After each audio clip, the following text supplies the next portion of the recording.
Christian Rex, Amalienborg, den 9. april 1940.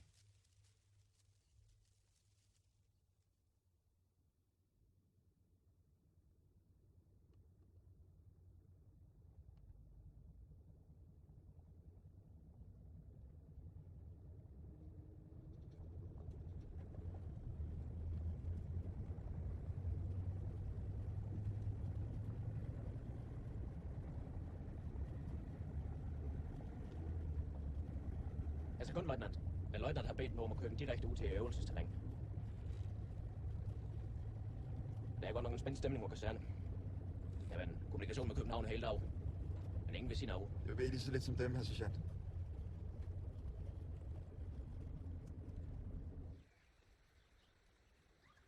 Så svarer hun ikke.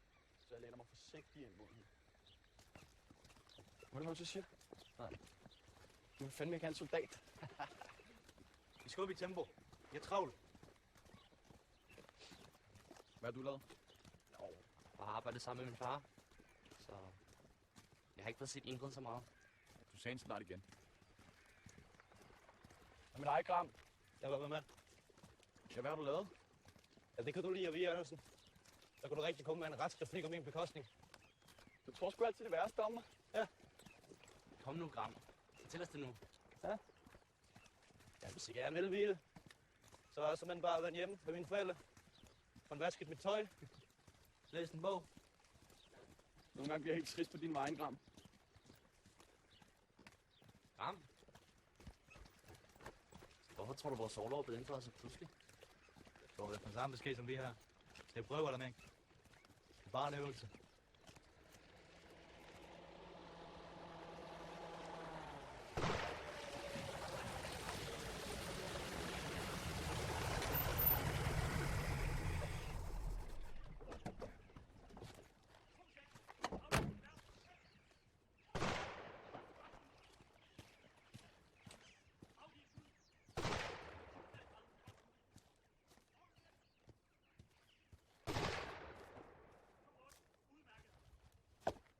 Sekundløjtnant, løjtnant. Så er vi på den igen. Endnu en omgang. Ulven kommer. Jeg tænker nok, det er kun mig en øvelse. Vi har modtaget efterretninger om natlig lastning af krigsmateriel fra havnen i Kiel. Og så er det blevet observeret i tog, fyldt med tropper, på vej nordpå mod grænsen. Det tegner ikke godt. Generalstaben deler deres bekymring. Sejl overlov er inddraget indtil videre. De har sendt en motorcykeldelen herned, som vi skal være støtte til. Anført af en sergeant Bundgaard. Sergeant 225 medfølge melder sig. I kommer for sent. Det er pinligt 225. Stil kufferten, overhæng våben, indgå i skydeøvelse. Ja. De tager med ind i det her. Giv dem køkkentjeneste resten af ugen. Modtaget, løjtnant. Køkkentjenesten i en uge. Udmærket. 221 afgivet skud. Godt skud. 212 afgivet skud. Forsøg igen. 212, tag dem sammen. Det er ikke sjovt, vi er herude. Jeg vil have, sergeant. Vi er det, vi var mest bange for. Lasten eller tyskerne. Jeg kan da ikke ramme noget, hvis I hele tiden griner af mig. Ramme den alligevel, jo. Ro på skydelinjen. Du til sekundløjtnanten noget at drikke? Kaffe, tak. Godt da. Hvis de spørger mig, så er tyskerne på vej mod Norge. De er interesserede i de norske farvande. Danmark har ingen strategisk betydning for dem. Nu har vores naboer sydpå ikke ligefrem været forudsigelige i den seneste tid. Tak. Du har været udmattet. Hvornår stod de op? Kl. 3. Jeg forsøgte at snige mig ud, men han selvfølgelig med at væk hele hjemmet. Og gjorde det jo ikke deres hustru unødigt bekymret? Jeg sagde ikke noget. Men min hustru kender mig for godt. Nu er det ikke første gang, at tyskerne rumsterer ved grænsen, uden at der er sket noget. Lad os få se. I afslutter skydeøvelsen. Aflad, gevær! Næste øvelse foregår op ved cyklerne. Op til cyklerne. Afgang. Morgen, Gram. Hvad siger du? Tak, Gram. Du var med til at ramme det op. Hurtigt op til cyklerne. Sergeant! Sergeant! Sergeant! Udmærket. Første øvelse. Skift af fordæk. 2 minutter. Iværksæt.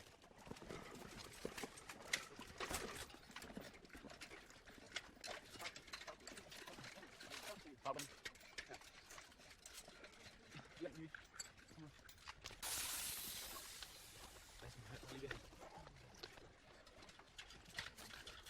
Det går hurtigt, det kommer.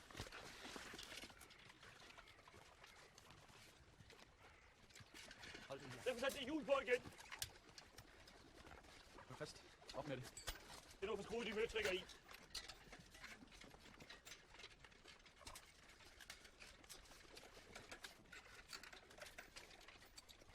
Klar, sergeant. Tak for det.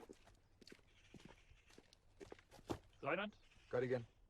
Og den her gang skal det gøres under 1,5 minut. under 1,5 minut. Jeg vil have sekunder, løjtnant. Udmærket. Vi gør det igen. Den er i gang på 1,5 minut. Sæt i gang. Hvad venter I på? Hold så lad. Hurtigere. Det var sagt 1,5 minut. Giv mig dem med til det. Jamen, jeg går ved en natpot.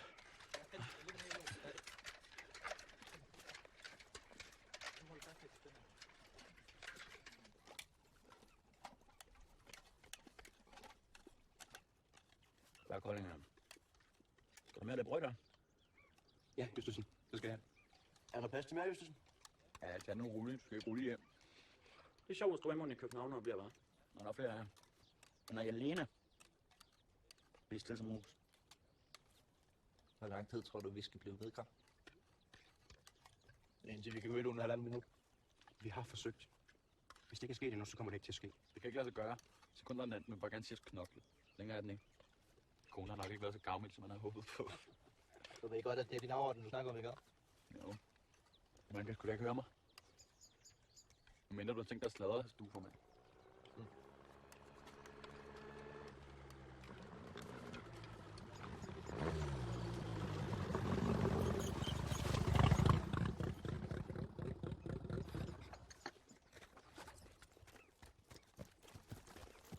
Løjtnant, jeg har en vigtig meddelelse for oberstløjtnanten.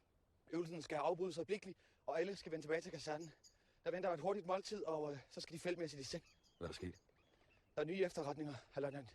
Der går meldinger om en tysk militærkolonne lige nu bevæger sig op mod grænsen. Den skulle være flere kilometer lang. Oberstløjtnanten ønsker ikke at skabe nogen unødvendig uro blandt mændene, og derfor skal det fortsat omtales som en del af øvelsen. Sergeant Klostergaard! Afbryd måltidet! Vi kører tilbage til kasernen! I hørte løjtnant. Ham, der står med jer. Over til cyklerne.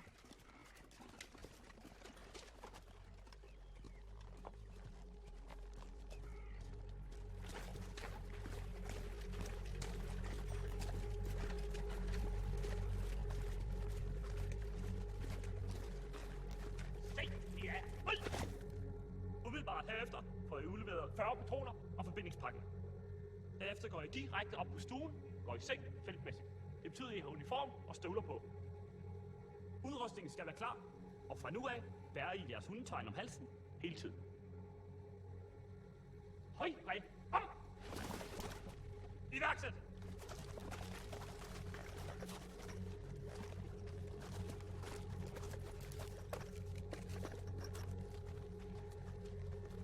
Fyrre patroner til hver.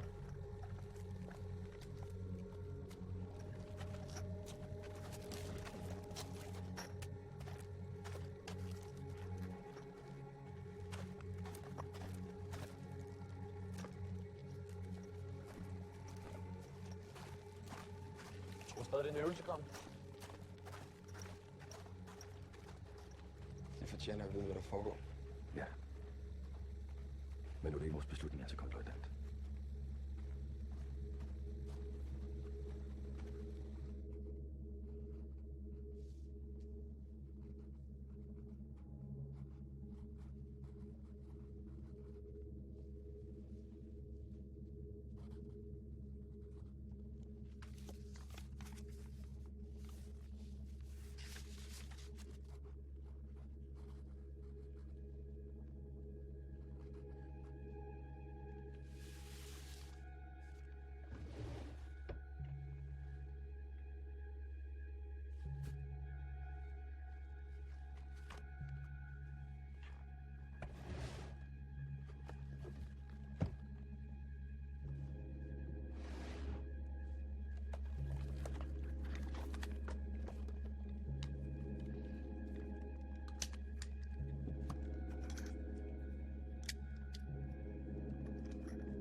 tyskerne overskredet grænsen?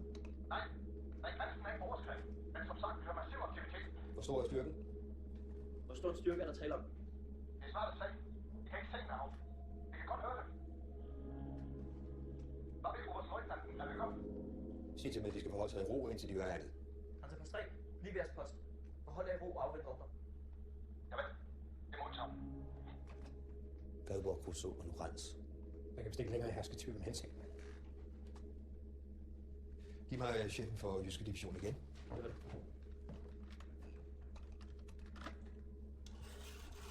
Haderslev og Sønderborg er i alarmberedskab ligesom os. De afventer blot tilladelse til at forlade kasernerne. De er stadig 50 km væk. Den første time afhænger af os. Oberstløjtnant. Chefen for Jyske Division. Slå højtaleren fra. Generalmajor, vi har nu meldinger fra 3 af vores grænseposter om tiltagende troppeaktivitet.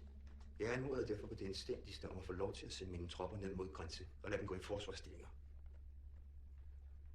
Det er jeg klar over, herr generalmajor, men vi befinder os 10 km fra grænsen. Hvis vi venter her, til grænsen er overskredet, så er vi ikke tid til at gå i stilling. Undskyld mig, men har generalstaben overhovedet overvejet at forsøge at tage ministeren til fornuft? Jeg mener, den seneste optrapning til betragtning.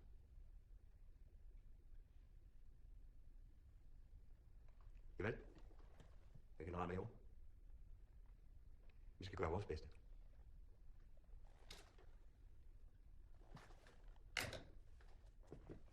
Der er foreløbig intet nyt. Vi forbliver i beredskab indtil videre. Det er statsministerens vurdering af enhver mobilisering fra dansk side kan opfattes som konfrontation og dermed forværre situationen yderligere. Så helt basale forsvarsforanstaltninger er en provokation. Men tyskernes opmarch langs grænsen ikke. Herr Løjtnant, hvis de har et problem med deres ordre, så hold det venligst for dem selv. Jeg vil håbe, slag. Undskyld. Ja. Sig til, at jeres mænd er klar til afgang. Jeg vil håbe, Løjtnant.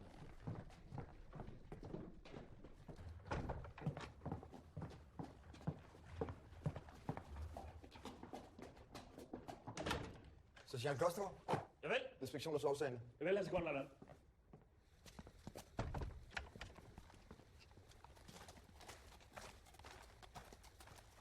Herr sekundløjtnant, burde vi ikke for længst gå i stilling? Jo, det burde vi. Det kan de takke deres statsminister for, at vi ikke er.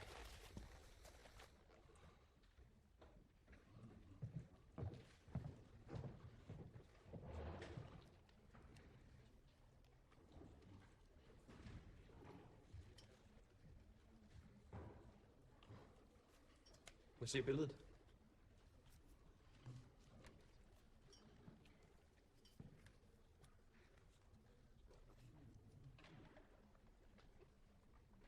Og få det tilbage. Ja. Rolig. Der er ikke så meget, vi kan gøre. Det er ikke alle, der skyder lige godt. Så.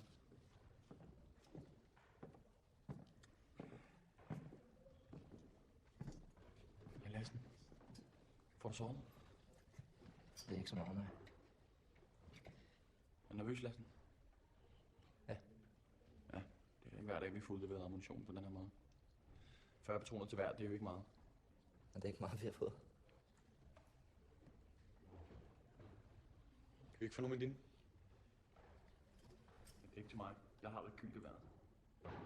Til Lundgren. Jeg tror ikke, vi har tilladelse til Andersen.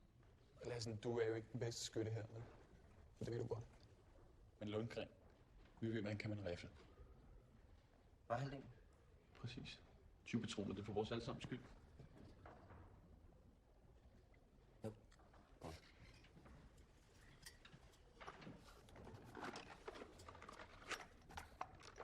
Lassen, lad være. Du skal ikke gøre det. Vi har jo fået 40 patroner hver. Der er ikke nogen herinde, der skal hverken mere eller mindre. Og I to, I burde ligge i jeres seng lige nu. Jamen ellers, du formand. Lassen, er mand. Jamen, det er orden. Der er ikke noget imod det. Ja, hvad er problemet? Hvis han ikke har noget imod det? Det er ikke jeres beslutning, og det ved du godt.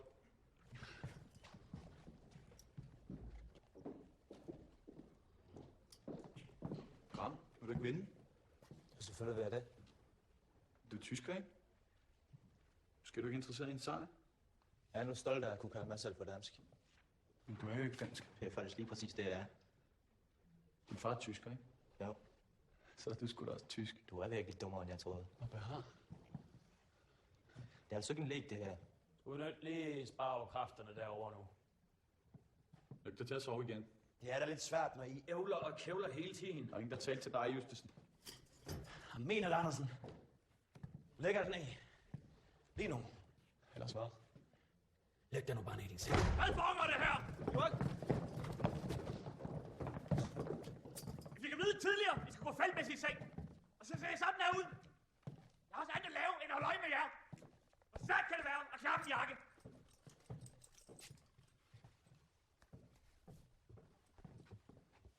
Du har knappet den forkert. Knap den op! 2,25. De er stueformand. Det er deres ansvar. Tag dem sammen. Det var da, sergeant. Og nu knappet de jakker.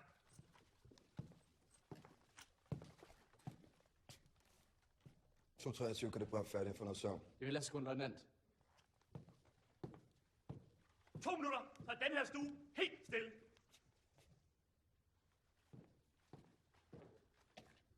Fortsæt!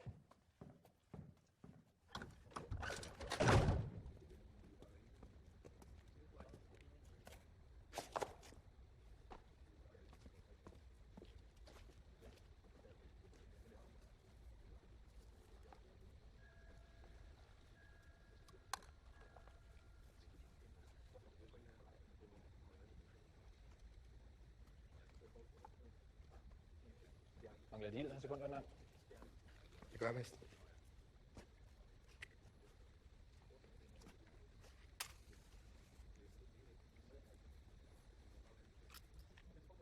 Sover deres mænd? De forsøger. Det er svært, når man er sat i seng med støvleuniform på, ikke sandt? Jeg tror egentlig, den ordre, der galt for alle. Hvordan er befalingsmedlemmer? De er bundgård.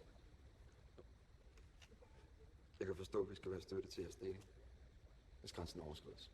Når den overskrides, hedder det vel. Vi bliver nok de første til at møde dem. Nogle skal jo være de første. Giver de? Selvfølgelig.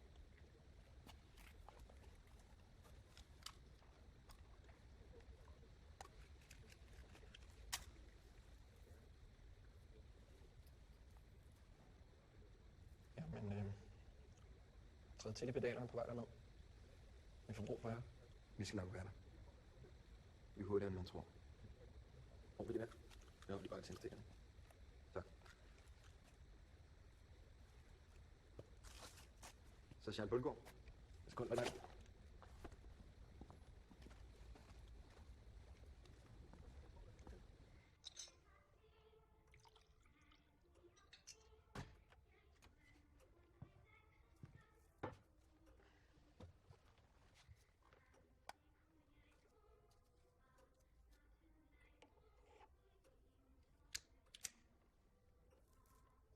Hvis tyskerne ville angribe os, så havde de gjort det for længst. Et eller andet sted er der nogen, der sidder og forhandler lige nu. Den kan parterne, der er interesseret i en konflikt.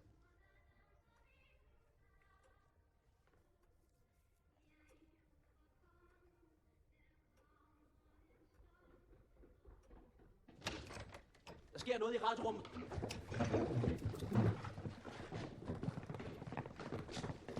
Grænsepost 3. Kom igen. Gentag.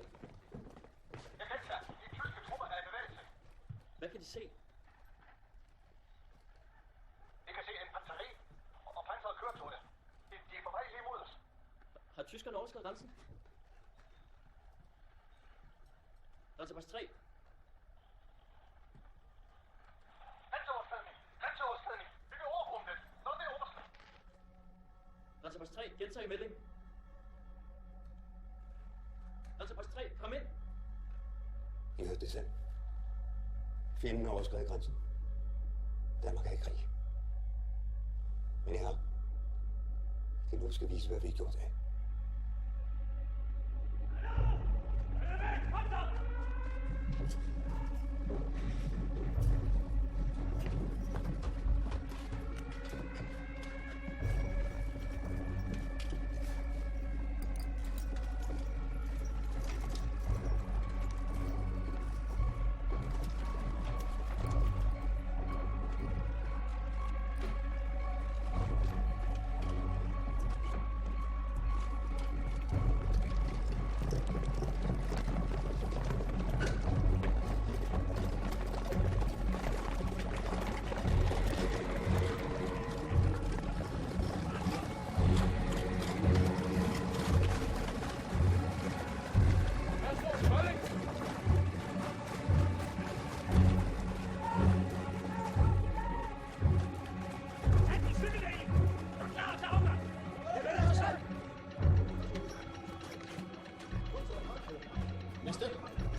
19, 4,9 anden deling, Redigeværk. Næste. Patruljeløjtnant 223, 4,9 anden deling, hjælper. Næste mand. Patruljeløjtnant 217, 4,9 anden deling, hjælper. Næste. 233, vent med telefonen.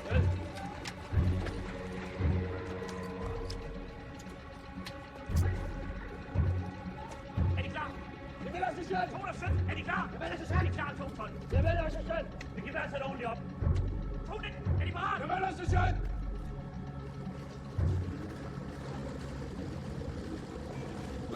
Tyskerne har brudt grænsen 3 steder. Birkeland ved Kruså. De er på vej lige mod os af hovedvej 10. Hovedvejen løber som en over gennem landet, og kontrollerer vi den. Det vil gøre det svært for tyskerne at rykke op nordpå. Jeg vil have løjtnant. Er der nogle meldinger fra de andre kaserner? Alarmeringen er nået frem både til Haderslev og Sønderborg, så de skulle være på vej. Vores opgave er først og fremmest at standse fjenden, indtil forstærkningerne kommer. Og det skal begynde med at skubbe tyskerne tilbage over grænsen. Sønder Hostrup. Nyeste ordre og meldinger kommer herfra. Hej, sergeant. Vi mødes i Lundtoftebjerg. I må holde stand så længe. Vi gør vores bedste her, løjtnant. Løjtnant. Hørt. Løjtnant, det er en klar til afgang. Modtaget af sergeant.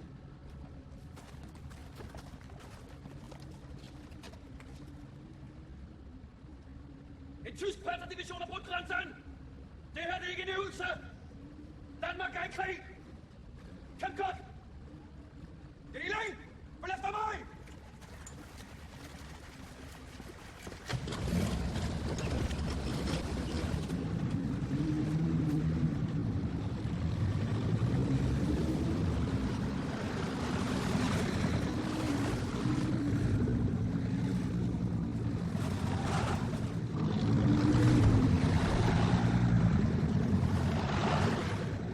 Deling! Klar til at sætte op! Sæt op!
Hurtigere!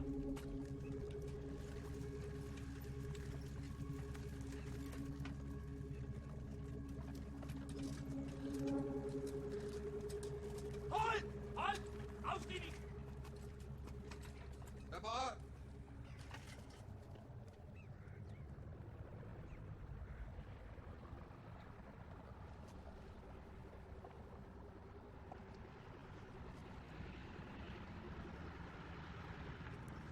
Jeg afhører delingen.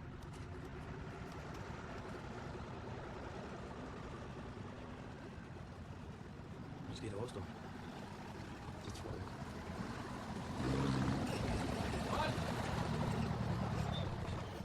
Hej, løjtnant. Jeg nåede kun lige at komme i stilling, da de ankom. Vi standsede par af deres panservogne med 20 mm.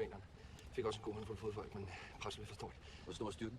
Jeg vil anslå 1 eller 2 motoriserede kombinere. Assisterede panservogne, løjtnant. Nu trækker vi nordpå. Prøv at vinde noget tid, så vi kan lave en ordentlig stilling. Ordren lyder på at holde Lundtoftebjerg. Lundtoftebjerg er faldet, herr løjtnant. Og dermed også ordren. Men så må vi tage opstilling her. Terrænet hernede, det er alt for åbent. Det forslag kommer vi også. Vi kan ramme dem langt hårdere, hvis vi holder sammen. Vi har ordre til at holde Lundtoftebjerg og holde dem i skak der. Indtil Haderslev og Sønderborg de kommer. De har ikke set, hvad der kommer. Det har jeg. De kan gøre, hvad de vil her, sergeant. Jeg grædbøjer ikke min ordre. Det handler ikke. Der er ikke tid til det her. Sand. De er nødt til at tale med ham. Jeg er enig med ham. Pas på dig selv en sekund, Nat. Afværgedeling, vi fortsætter!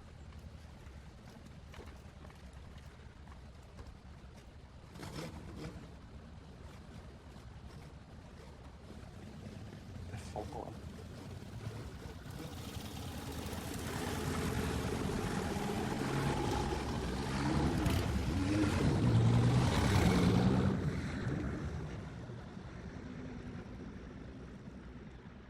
Sergeant Klostergaard! Javel!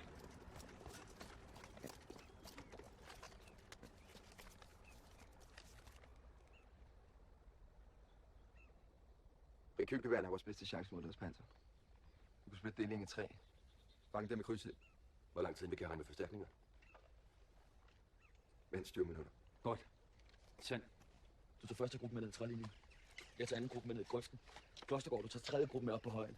Rekylgeværerne, de afventer mit signal for ildåbning. Og karabinerne, de skyder først, når infanteriet de er inden for rækkevidde. Spar på ammunitionen. Forstået? Javel. Vel? Iværksæt. Første gruppe med mig! Anden gruppe afventer nøglen! Tredje gruppe efter mig! Anden gruppe!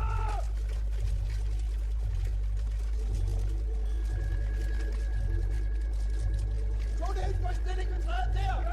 To tøjt assisterede kylderne gruppen cyklerne! Jeg ser 50 meter den vej! Vi får stilling her, 225!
Der ligger de godt toilet. Vi venter på løjtnantens ordre, inden vi giver ild. Korte kontrollerede byer og koncentrerer ild mod deres panser. Er det forstået? Modtaget af sekundløjtnant. Herr sekundløjtnant. Må man spørge, hvor motorcykeldelingen skulle hen? Jeg bruger for alt deres opmærksomhed på den vej der. Indforstået.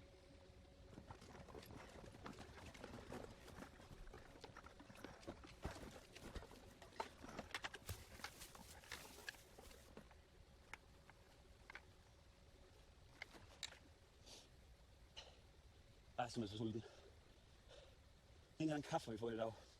Er det virkelig det, du tænker over lige nu? Jeg mener det. Kom. Jeg fungerer altså ikke uden min første kop kaffe. Det gør jeg altså ikke. Det er din kaffe.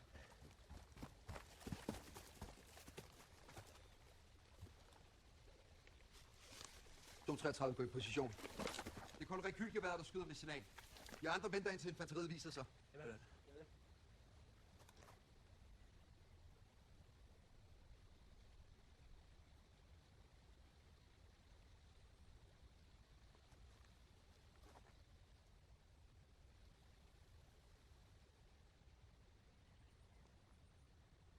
Der er modvind. Solen er lige stået op.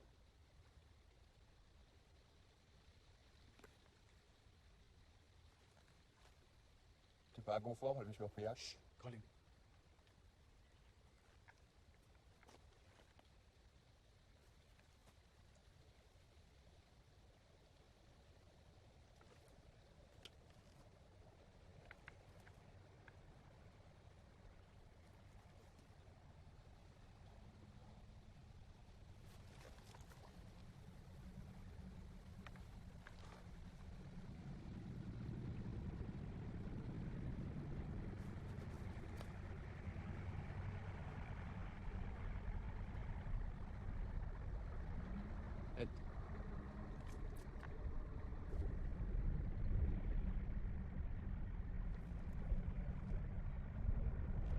Længere ned 225.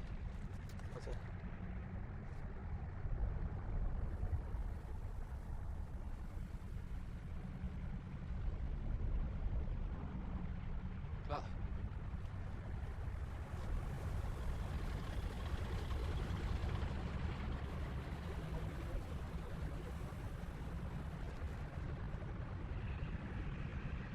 Klar.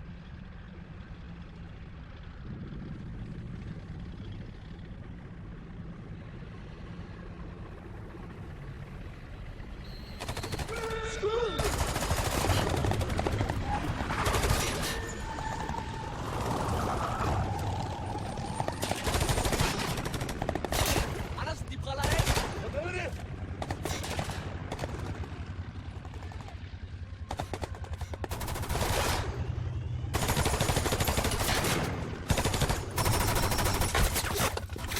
Det er magasin!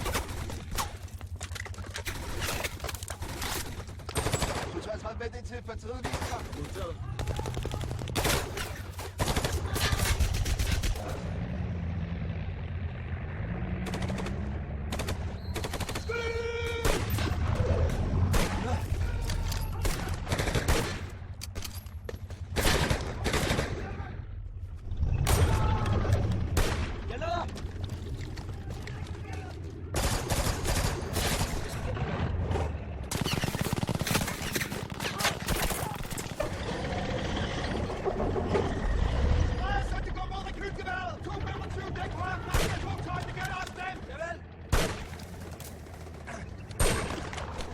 To pansrede køretøjer til højre på vej!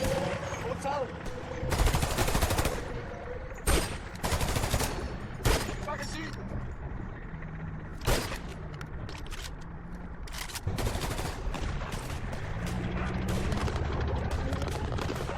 Kom nu, 32! Jeg vil have skuldrene.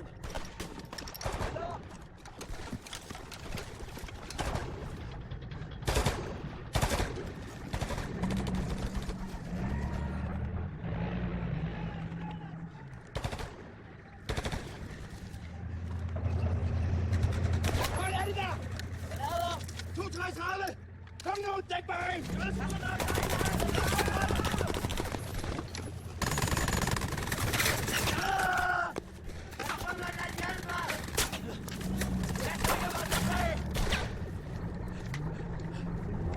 Trækker tilbage! Kom nu! Tilbage! Kontrol efter det! Tunnelen, vi trækker os tilbage!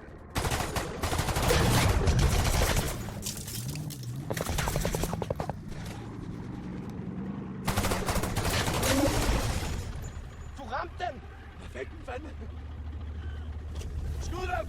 Skud dem! Skud dem, Kolding!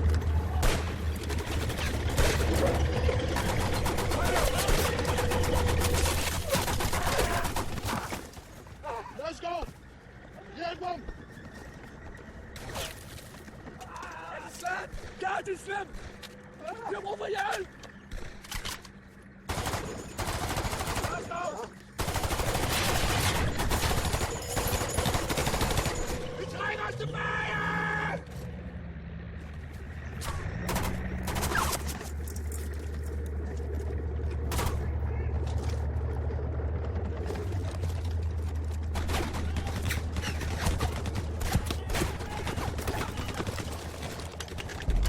Vi er nødt til at bruge ham væk! Vi er nødt til at bruge ham væk! Vi skal væk! Har du ingenting på mig?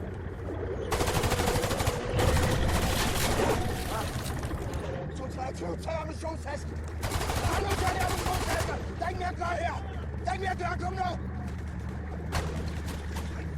Du er den tørre kykkeværet! Efterlad, tag foden! Kom nu!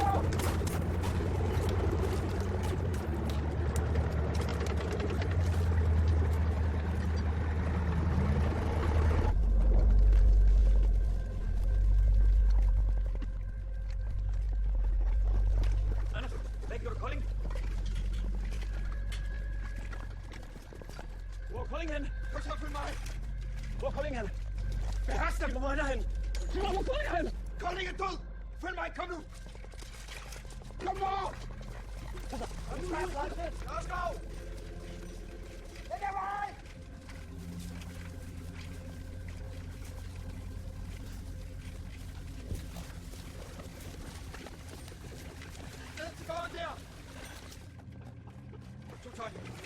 Få alle cykler ind i skuddet. Kom nu, fart på.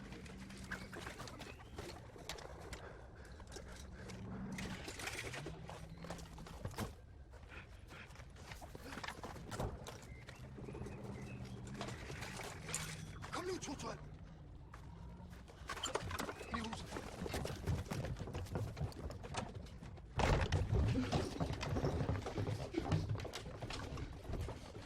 Toiletten, tag vinduet her. 223. Overtag det vindue derovre. 225, sæt det vindue der. Giv mig lige gevær. Hvorfor kan du tage det sammen, så vi kan komme nærmere det her? Ja, hvis de sender som helst. Hallo, I her! Rolig. Ned på gulvet, fru, nu. Ned. Fru, jeg har brug for de potter med roen. Jeg er ikke længe. Ja.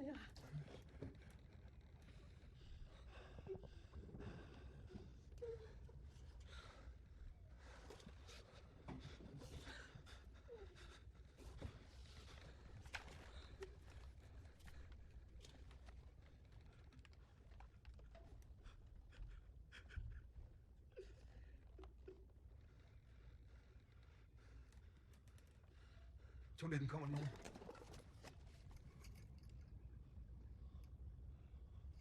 Jeg kan ikke se nogen.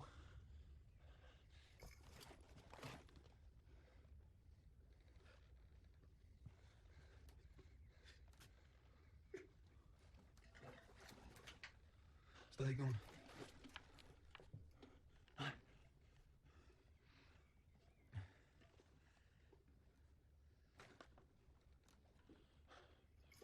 Jeg tror ikke, der kommer nogen.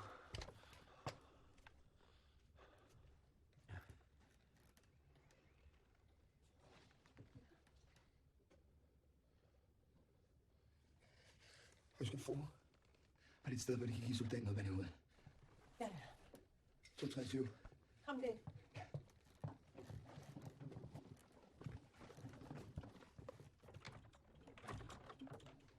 Så, kom. 225.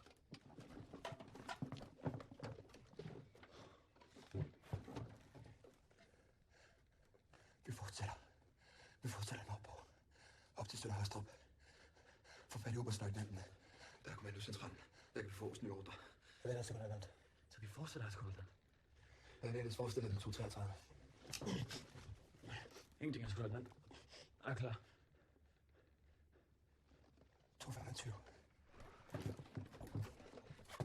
Jeg har brug for næstkommanderende. Det er dem. Tunnelen. De 233, han skal være tilbage.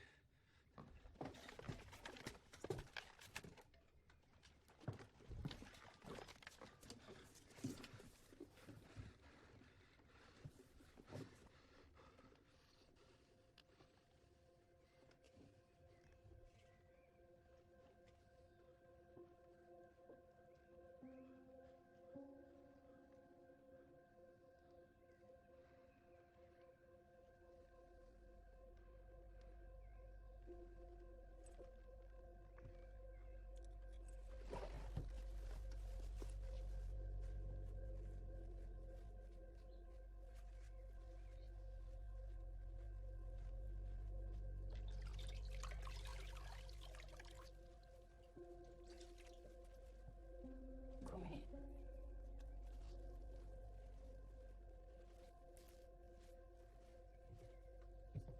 Så, nu er den fin. Ja. Søde dreng.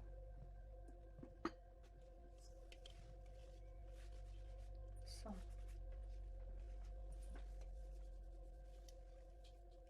Der er afgang.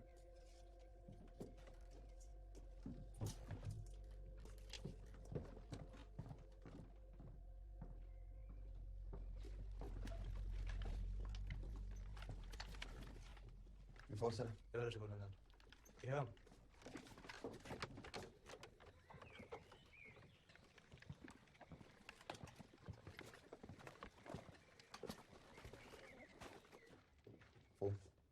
I kan godt gemme jer her hos mig. I kan få høloft. Der er ingen, der vil finde jer det. Og hvad skulle det hjælpe? I er krig, fru. Det vil i hvert fald spare det unge menneskes liv. Jeg værner om de mand med alt, hvad jeg har. Men jeg ikke sende agenten bag, mens krigen fortsætter. Og det ønsker soldaterne heller ikke. For 20 år siden hed det her i Tyskland, og nu hedder det Danmark. Jeg skulle måske være flov over sejret, men det har aldrig betydet en stor forskel for mig. Det betyder meget for mig. Mange tak for dig, chef.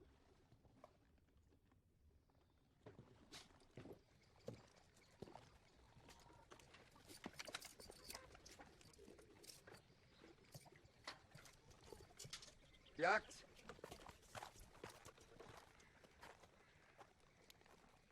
Jeg ved ikke med sikkerhed, hvad der er sket med løjtnanten, Sergeant Klostergaard, eller med resten af delingen. Vi er, hvad der er tilbage. Nu ved vi, hvad vi er op imod.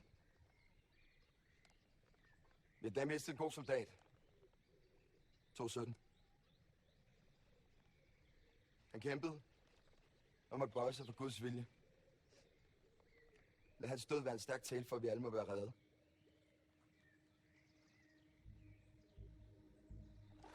Efter mig.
Zone 19.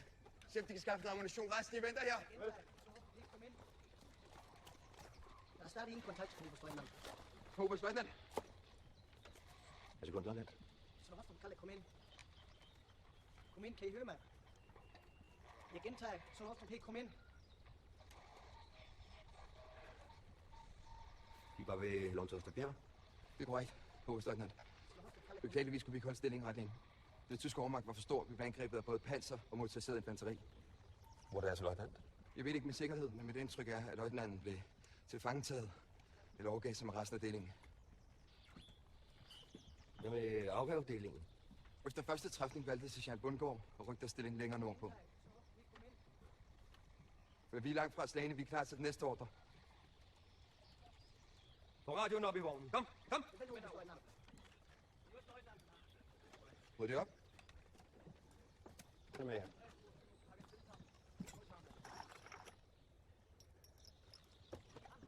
Tak.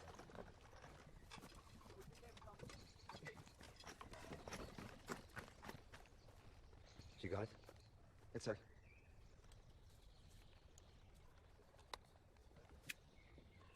Jeg har meldinger fra både Haderslev og Sønderborg. De kommer ikke. Jeg skal gå fra det. Der kommer ingen forstærkninger. Hvad fik den begrundelse? Meldingen var, at de ville gøre mere gavn i deres nærområde. Det var det sidste, vi hørte, før at kommunikationen ophørte. Telefonlinjerne er højst sandsynligt blevet saboteret af fjenden, så... Hvad med den fælles forsvarslinje? Der bliver ikke nogen forsvarslinje, ikke hernede. Grænseområdet er tabt. Alle enheder har trukket sig tilbage, eller har overgivet sig. Så kampen skal føres længere nordpå, længere ind i landet.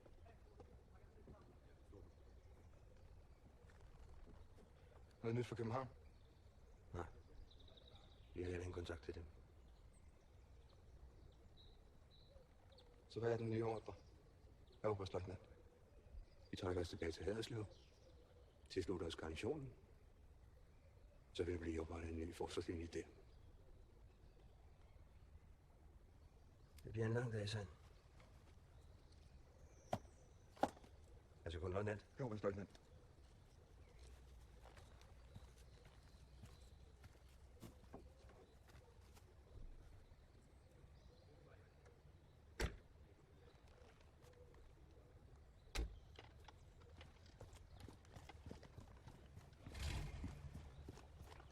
jagt.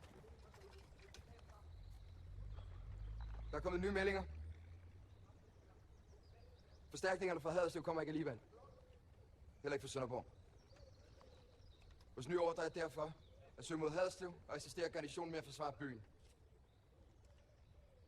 Sekundløjtnant, må stille spørgsmål? Nej, 233, det må man ikke. Vi skal ud og kende vej gennem skoven, så bør vi kunne nå til Haderslev før tyskerne. Er det forstået? Følg mig!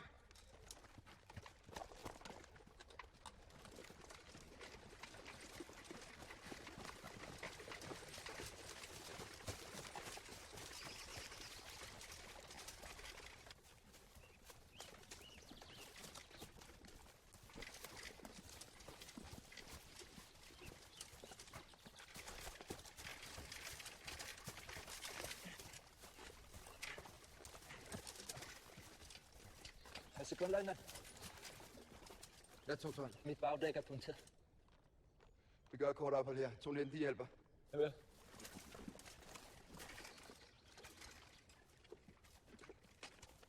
To 33, hold vagt derovre.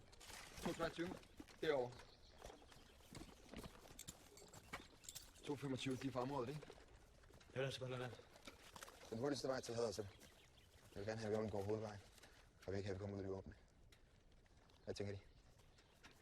Hvis vi bare fortsætter den vej, vi kører, så rammer vi den her vej over et tidspunkt. Og så kommer vi igennem Åbenrå, og så derfra kan vi køre direkte lige til Haderslev. Det burde kunne lade sig gøre. Godt, det gør vi. Her sekunderne. Ja. 223, Nørskov. Kolding, 217. Han var nær ven.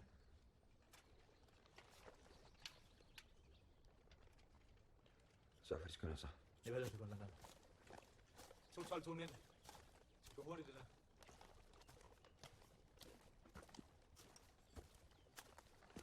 Fortsæt.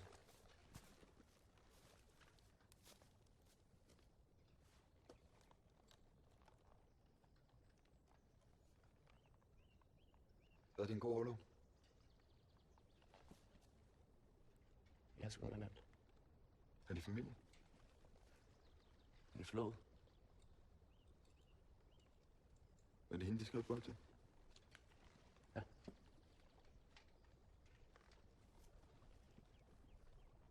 Har de sat en dato?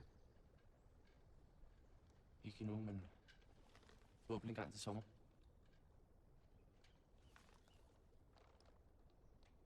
Så må vi hellere få dem hjem igen.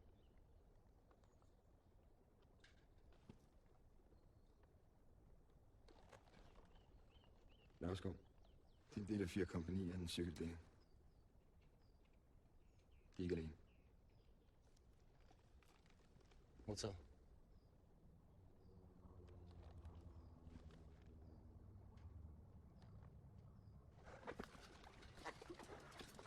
Hvad er det sidste, kom så?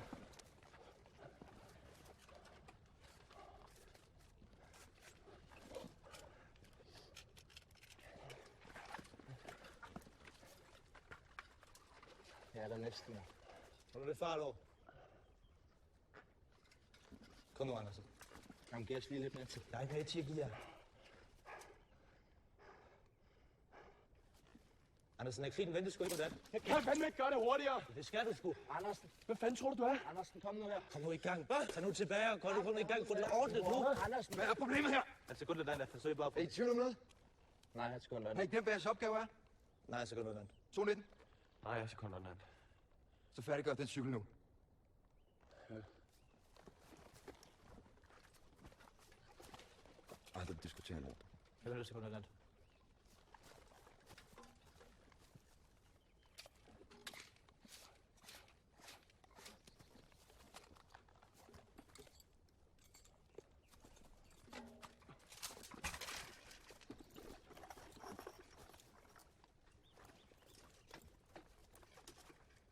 Klar, sekundløjtnant. Klar, sekundløjtnant. Vi fortsætter. 233, 223.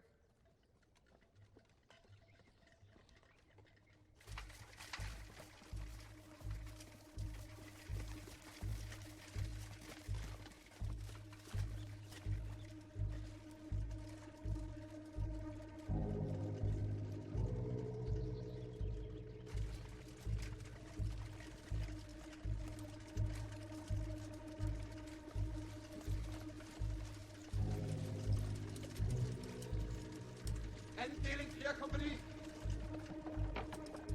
Giv en hånd. 223, 233, hjælpe!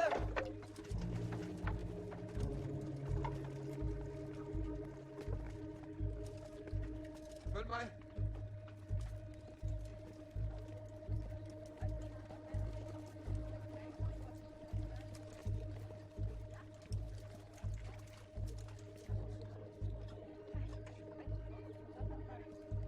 Så 25. Det går med mig. Det bliver her. Okay.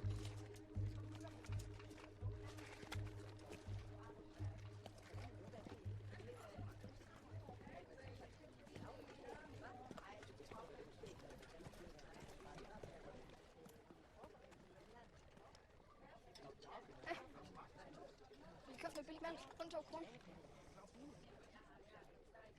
Halløj. Hvad laver du her? Vi købte med billig mælk. Kun 2 kroner. Sergeant Bundgaard! Ja? Hvad foregår der? Sekundløjtnant. Planen var faktisk at sætte en stilling op her, men vi havde ikke taget højde for de lokale. De strømmer jo til, som om der er det årlige dyrskue. De nægter at tage hjem. Hvordan gik det ved Lundtoft Bjerg? Vi holdt ikke længe. Nogle tab?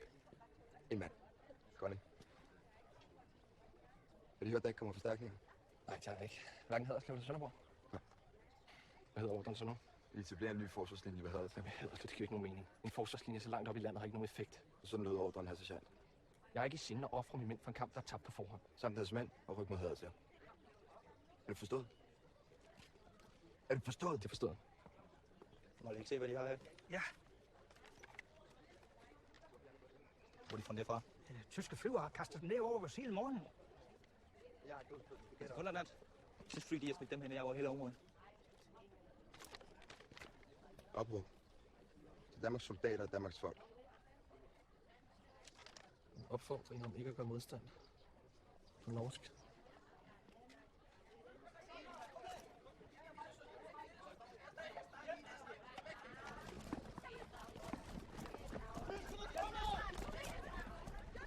Afværgdeling i stilling!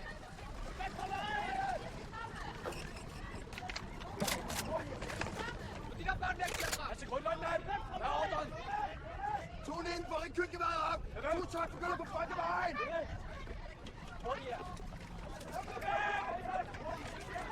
Få folk væk herfra nu! Kom nu! Kom nu væk! Kom nu! Kom nu, for helvede!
Gå så væk fra hovedvejen.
fortsætter mod Haderslev.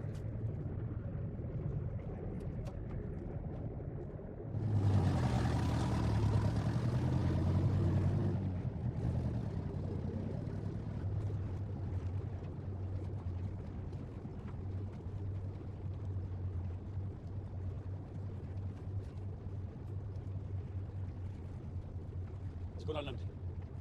Så kører løbende klostervej mod Haderslev. Så bør vi kun gå tyskerne. Gør det. De kender området. Født opvokset i Haderslev. Så de skal hjem nu. Det ser sådan ud.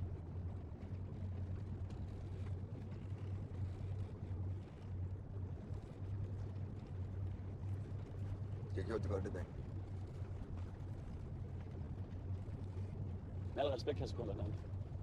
Som militær bare når du skal overstås. Hvad vil de i stedet? Jeg vil gerne være brugsuddeler. Her Skånland. Brugsuddeler? Brugsuddeler. Find mig en søg pige. Få en masse børn. Jeg gør lige det enkelt. Hvis jeg kan lide det enkelt, så vil jeg tage det lige noget for det.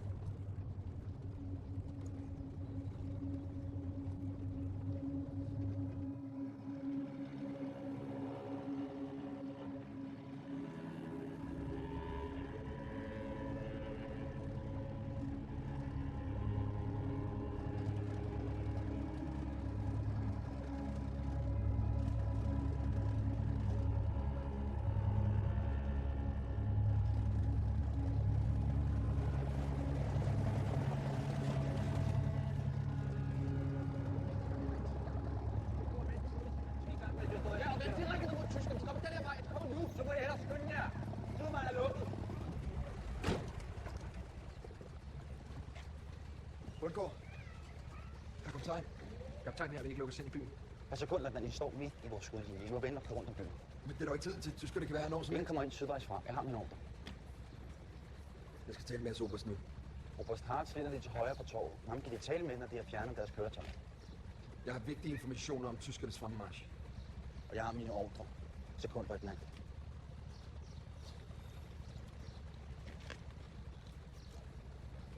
De har ikke været i kamp endnu, vel? Ikke nu, nej. Tænk jer nok, herr kaptajn. Vi har mistet kammerater nede ved grænsen, mens vi har ventet på jer.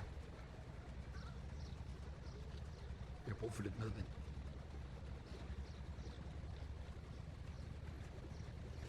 Luk lige akkurat op, så lastbilen kan komme igennem.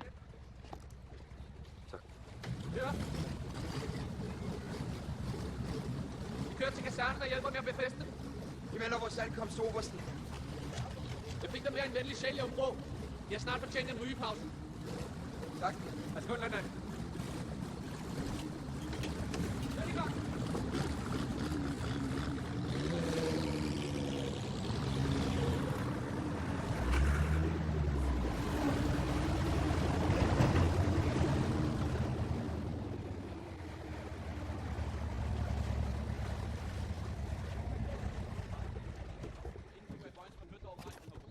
Afsøgning. Hold det for dig selv. Vel, Håber. Vi var på kasernen og forsøger at få det verificeret. Men altid brun er stadig døde, Håber. Så find en anden telefon eller en radio afsted. Jeg vil, Håber.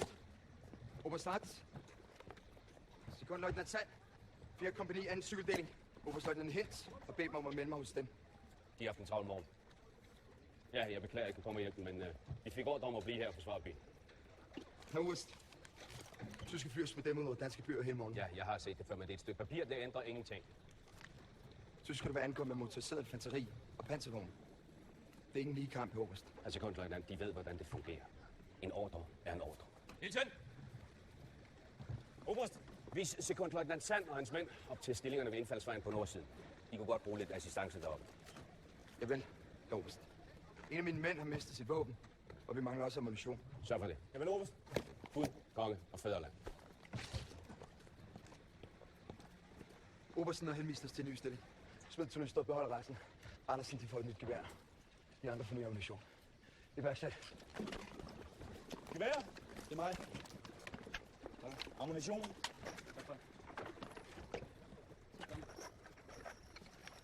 Helt ud lige lidt mellem jer.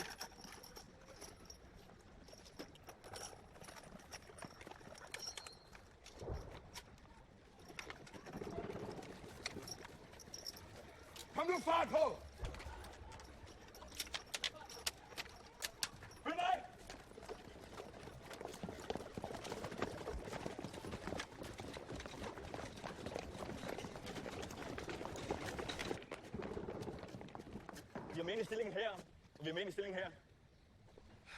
Hvis der kommer nye ordre, skal vi have besked med det samme. Følg mig, kom nu. Jeg må bede om at trække væk fra vejen nu. Væk herfra!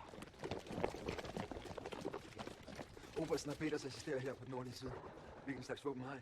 Rekylgevær her, men kun rifle på den anden. Vi har brug for 2 skytter derovre. Andersen, Nørskov. Jeg vil have, I går i stilling der. Andersen. De har kommandoen. Pas på dem selv. Jeg vil lade sekunderne an. Gå i stilling.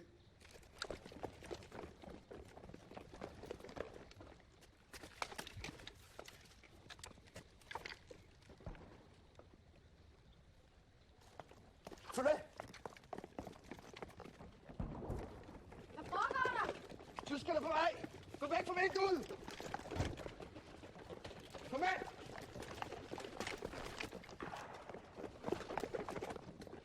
Du skal sende dig til det der!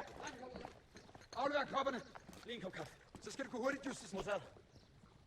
Jeg overtager kommandoen. Tak. Ram lassen. Der. Ram op i lassen nede. Justesen, til stilling med døren. Modtaget. De tager der. Gå i stilling. De tager stilling ved hjørnet der. Lassen, de bliver nødt til at rykke længere ind. Man kan se dem på tydeligt. Jeg har et perfekt udsyn herfra. Gør, hvad der bliver sagt, soldat.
Trækker os tilbage! Lad os trække tilbage! Kom her! Fyld os! Dæk ham! Justus, så er det dig tilbage! Ram, de skal dække Justus på højre side af vejen! Dækker!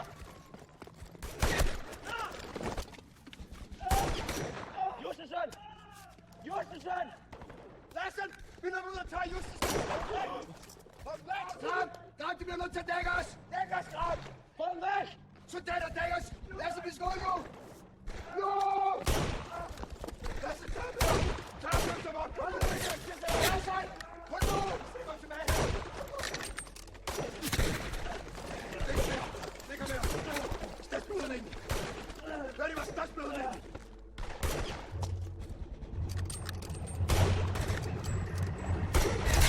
Fald tilbage! Op bag mig!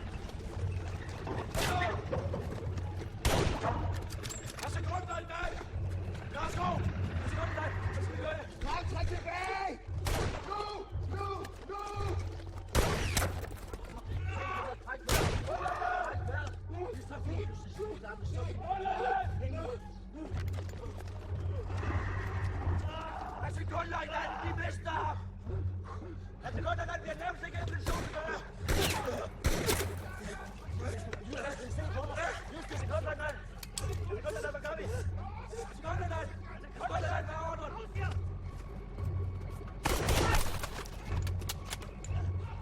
Sekundløjtnant, vi har brug for noget grundigere behandling her! Sekundløjtnant, hvad gør vi? Kom her, Justus! Sekundløjtnant!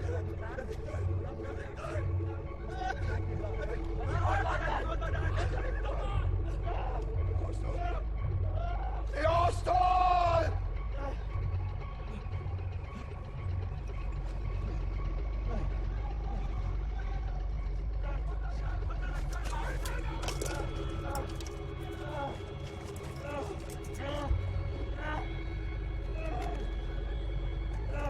Smid jeres våben!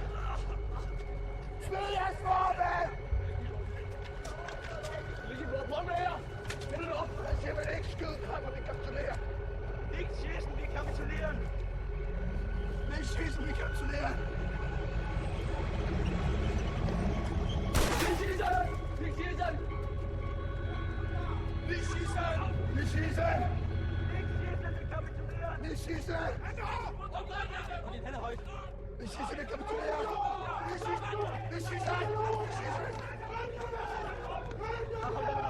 Hold hænderne højt! Kom op med mig, soldater! Nicht schießen! Nicht schießen! Kom op med mig! Kom med mig! Nicht schießen! Nicht schießen! Wir haben keine Waffen! Wir kapitulieren! Nicht schießen!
Aufstehen!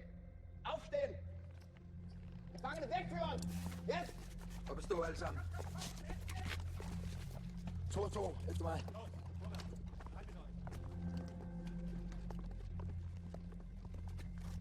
Alle! Marsch!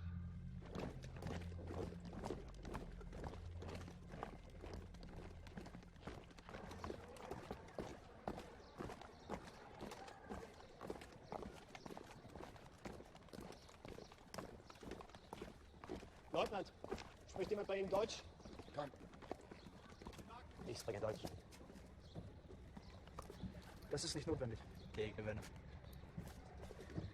Ich bin Oberleutnant Becker von der 170. Infanteriedivision. Jeg er Oberleutnant Becker fra 170. Infanteriedivision. Sekundleutnant Sand. Das ist Leutnant Sand. Sie und Ihre Männer unterstehen ab sofort meiner Obhut und werden zurück in die Kaserne gebracht. De er deres mænd nu i min varetægt, og I vil blive sendt tilbage til jeres kaserne. Ich hätte eine Frage. Warum um alles haben Sie so lange gekämpft? Jeg vil gerne vide, hvorfor vi er blevet ved med at kæmpe så længe. Jeg forstår ikke, hvad mener de? Es war nicht notwendig, dass so viele Mann ihr Leben lassen mussten. Ihre Regierung hat bereits kapituliert.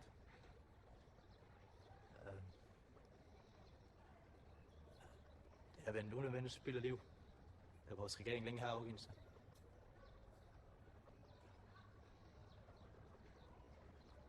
Das wussten Sie nicht? Vidste ikke det?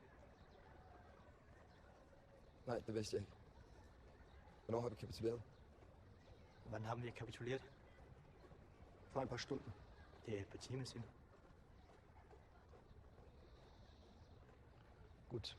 Wenn Sie möchten, können Sie natürlich gerne in meinem Wagen mit in die Kaserne fahren. I skal være velkommen til at køre med ham tilbage til kasernen. Nej tak, jeg vil gerne have lov at køre med min ven.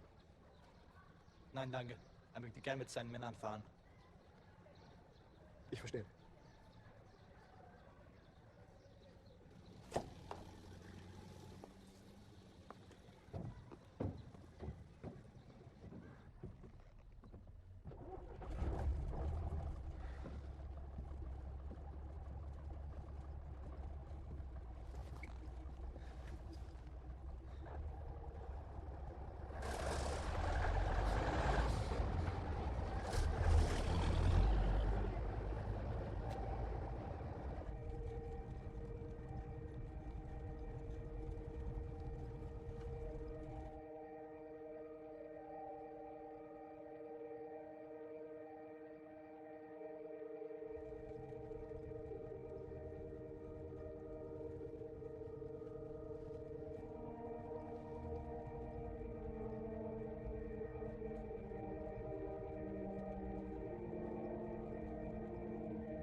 Ja, det var egentlig både skuffelse og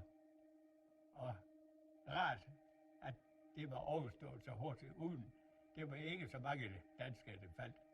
Og vi har været nødt til at overgive, det var jeg klar over. Vi kunne ikke klare Tyskland. Selvfølgelig kunne vi ikke lide det, det er jo klart. De skal jo ikke sådan komme og besætte vores land. Der er ikke noget at være stolt af at slå mennesker ihjel. Og det er det, det drejer sig om. Jo flere du slår ihjel, jo lettere har du det at vinde sejren. Jeg kan ikke sådan lige kaste mig fra mig, for det var ting og sager, som jeg synes, det var lidt hårdt. Men det er ikke at gøre ved det. Ikke at gøre ved det. Det var en situation, jeg kom igennem. Min far kender alle mine kammerater. Så sagde han, ja, det vil jeg sige jer. Jeg vil hellere have hørt eller høre, Frode skulle være falden, end at I ikke har kæmpet. Du var jo alene. Du har hverken kæreste eller kone eller børn. Så hvis det værste skulle ske, så var det ligesom ikke den helt store katastrofe. Fra den øverste side, der sagde de selvfølgelig, det var ikke forgæves. Men pris, den var høj for nogen.